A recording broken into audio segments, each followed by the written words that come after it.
From times immemorial, humans have been taking long, arduous and slow journeys for trade, work, imperialistic expeditions, enlightenment or for pilgrimage.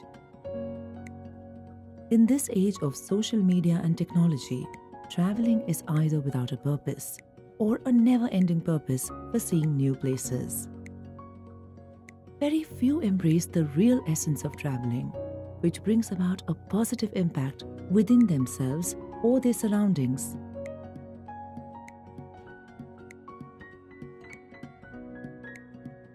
At First Pilgrim, as a mountain lover and explorer, it was my dream to explore the landscape and learn about the cultural heritage of the Northeast.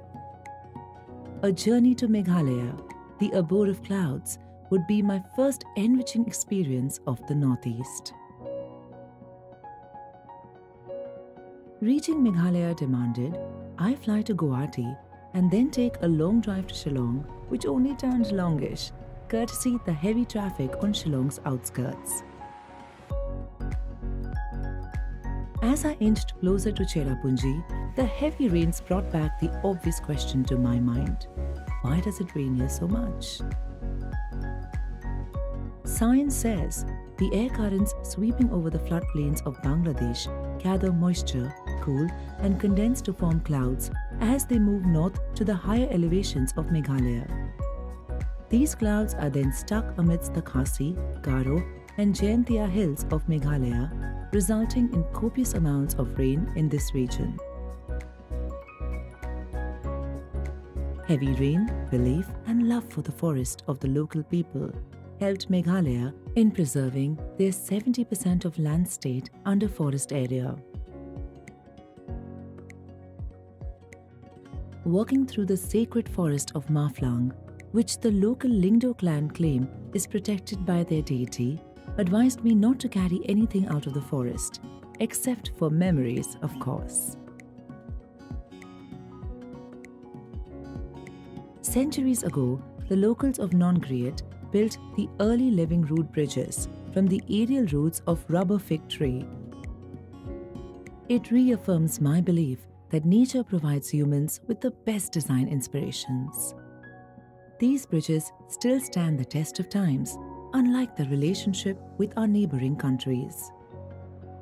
This furthered my journey to Ungot River in Dauki and Shongpideng, which left me mesmerized with its magical landscape and crystal clear water. Flowing into Bangladesh, this river acts as a symbol of cross-border friendships and trade. One can find boats from both India and Bangladesh conducting free trade here. It teaches us not to break ancient people-to-people connections over political borders. As I drift to Mawphlang, claimed to be the cleanest village of Asia, it was not cleanliness alone, but the way it was achieved that evoked important thoughts. The presence of dustbins, instilling cleanliness values in children through education at an early age, and the collective respect for the environment made this place perpetually clean and beautiful. The Khasi people of Meghalaya are said to be the longest surviving matrilineal culture of the world. This intrinsic culture has helped Meghalaya to be safe and respectful of its women and an open-minded society. A majority of tribal Meghalaya also now follows Christianity due to massive proselytization by missionaries in the past. While religion truly is a private subject, the people here seem to have silently forgotten their ancient tribal deities and practices as they give into virtues and vice of the modern religions.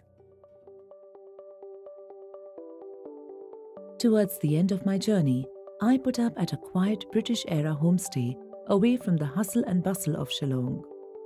I sit with a cup of chai, and as I watch it rain like it does on most days here, I silently reflect back on my journey to this beautiful land.